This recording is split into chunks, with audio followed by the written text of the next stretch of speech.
नमस्कार, प्रणाम। हम शिवा कुमार गोपालगंज जखनपुर से और ड्राइवर एसोसिएशन ऑफ बिहार की तरफ से हम लोग आए हुए हैं।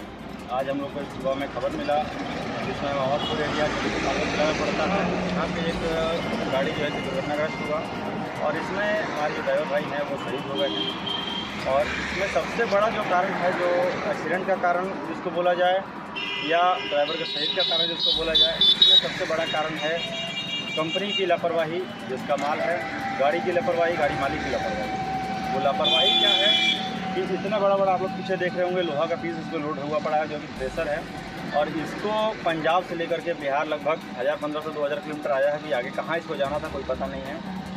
लेकिन इतना बड़ा माल को रस्सी के सहारे बांध करके लाया गया है, और जिसके कारण ये गाड़ी किसी भी कारणवश ब्रेक मारा है, और ब्रेक मारने से सारा माल जो है स्लिप करके रस्सियों को तोड़ते हुए आकर जमीन के ऊपर गिरा है और ड्राइवर उसमें हमारे शहीद हो गए।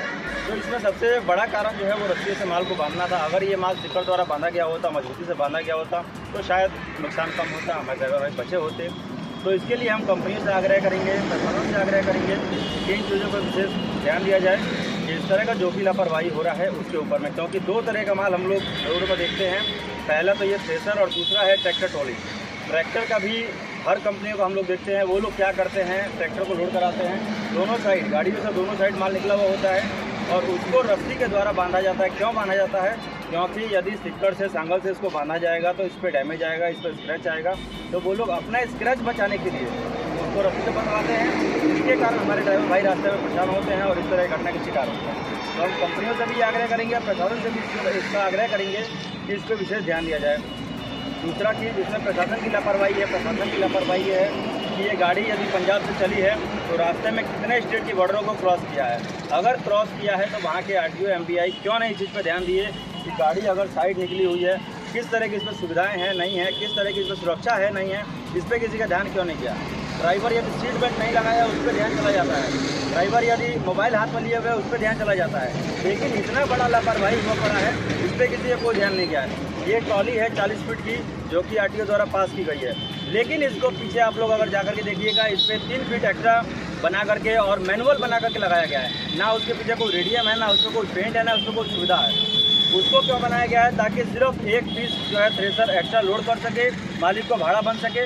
ड्राइवर की सुरक्षा का कोई मतलब नहीं है, रोड की सुरक्षा का कोई मतलब नहीं है, जो आम पब्लिक है उसकी सुरक्षा का कोई मतलब नहीं है। तो इसमें प्रशासन से हम आग्रह करेंगे कि इस तरह की कार्रवाई, इस तरह की लापरवाहियों पे कार्रवाई की जाए, और जितने भी जो संगठन है हमारे जिसमें ड्राइवर भाई जुड़े हुए हैं उन सभी से हम आग्रह करेंगे, जो भी हमारे ड्राइवर भाई और भी इस वीडियो को देखेंगे उनसे हम आग्रह करेंगे कि इस तरह की लापरवाही यदि होती है, आप लोग गाड़ी को मत चलाइए। यदि आप लोग ये सोचते हैं कि आप उतरिएगा आपका नौकरी चला जाएगा, आप ये सोचिए कि यदि सभी ड्राइवर उतर जाए, वो मालिक ड्राइवर कहाँ से लाएगा? तो ये हम लोगों की कमजोरी है जिसका फ़ायदा मालिक लोग उठाते हैं। हम लोग यदि अपने नौकरी के लालच में इस तरह की जान से खिलवाड़ करेंगे, आज जो भाई हमारे शहीद हुए, इनके परिवार को देखने वाला कौन है? कौन मालिक और कौन ट्रांसपोर्टर इनको देखने वाला है? कौन सा साधन इनको देखने वाला है? तो हम सभी ड्राइवर से आग्रह करेंगे, हम किसी को कुछ नहीं बोलते, हमारे ड्राइवर भाई लोग से हम आग्रह करेंगे, हाथ जोड़ के आग्रह करेंगे कि इस तरह के अपनी जान से खिलवाड़ आप लोग मत करिए। जितने भी ड्राइवर हमारे जो हैं, जो अल्ट्रा गाड़ियाँ लोड होती हैं, उनको आप लोग बाइकआउट करिए, मत चलाइए। उस तरह के मालिकों को आप लोग बाइकआउट करिए, उन लोग गाड़ियों को मत चलवाइए। सीधा बोलिए, यदि हमें सुरक्षा मिलेगा तो हम गाड़ी चलाएंगे, नहीं मिलेगा नहीं चलाएंगे। 20,000 25,000 की नौकरी हम लोग करते हैं, और उसके लिए आज हमारे जो भाई शहीद हुए हैं, इसके लिए कौन जिम्मेवार है और कौन इसके लिए अपना भुगतान करने के लिए तैयार है, हमको बताइए। प्रशासन से हमारा ये सवाल है, शासन से सवाल है, सरकार से भी ये सवाल है, सरकार से भी ये सवाल है। और उसके बाद में हम अपने भाई को बोलेंगे कि पीछे घुमा करके ये दिखाएंगे किस तरह से लापरवाही की गई है, किस तरह से इस माल को बांधा गया है। लेकर के आइए।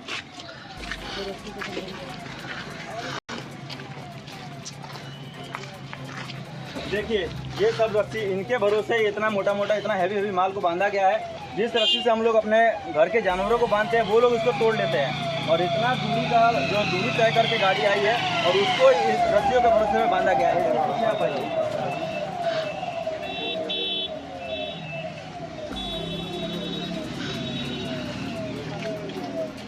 ये देखिए, आरटीओ जो इस गाड़ी को पास किए होंगे 39 फुट के नापी पे इसको पास किए होंगे। आरटीओ द्वारा पासिंग गाड़ी यहाँ तक है। इसके बाद में यहाँ से यहाँ जो 3 फीट का ये बढ़ाया गया है, ये किसके परमिशन से बढ़ाया गया है और इस पर प्रशासन का, आरटीओ डीटीओ का, बॉर्डर का नज़र क्यों नहीं है, इसके लिए आप लोग जवाब दीजिए। इसके ऊपर आप लोग क्या कार्रवाई करेंगे इस मालिक के ऊपर में और इस कंपनी के ऊपर में, इस पर हम सवाल करते हैं। हमारी सारी ड्राइवर एकता समाज इस पर सवाल करती है और इसी के लिए आज हम लोग सभी ड्राइवर एसोसिएशन के सभी भाई लोग आए हुए हैं कि यदि ऐसा कोई दोबारा घटना होता है तो इसका सीधा जिम्मेवार प्रशासन को माना जाएगा। यदि इन पर कार्रवाई नहीं होती है शासन के ऊपर, प्रशासन के ऊपर इसका जिम्मेवार माना जाएगा। क्योंकि अगर ड्राइवर सीट बेल्ट नहीं लगाता तो आप लोग उसको देखते हैं, मोबाइल इस्तेमाल करता है उसको आप लोग देखते हैं, तो फिर इन लोगों को भी आप देखिए, मालिक लोगों को भी आप सुधारिए, प्लांट वालों को भी आप सुधरवाइए। क्योंकि ड्राइवर को यदि इसमें गलत माना जाएगा तो ड्राइवर बिल्कुल मजबूर है। अगर ड्राइवर बोलेगा कि हम इस गाड़ी को नहीं चलाएंगे, मालिक उसको हटवा देगा नौकरी से। लेकिन मालिक इसको क्यों हटवाया है, इसके ऊपर सवाल करने वाला कोई नहीं है। आज ड्राइवर के ऊपर में बहुत सारे कानून बनाए गए, लेकिन ड्राइवर की सेफ्टी के लिए कौन सा कानून बनाया गया, ये हमारा सवाल है। ड्राइवर की सुरक्षा के लिए कौन सा कानून बनाया गया, ये हमारा सवाल है। अगर ड्राइवर किसी को मार के भाग जाता है, उसके ऊपर बीते कुछ दिनों पहले एक कानून बनाया गया था कि अगर ड्राइवर किसी को मार के भागता है उसके ऊपर 10 साल का हम लोग सज़ा देंगे, 10 लाख का फाइन होगा। लेकिन जो ड्राइवर आज मरा है, सरकार उसको कितना फाइन देगी, उसको कितना, उसके परिवार को कंपनसेशन मिलेगा, इस कंपनी के द्वारा कितना मिलेगा और उस कंपनसेशन से क्या उसका परिवार चल जाएगा, ये हमारा सवाल है।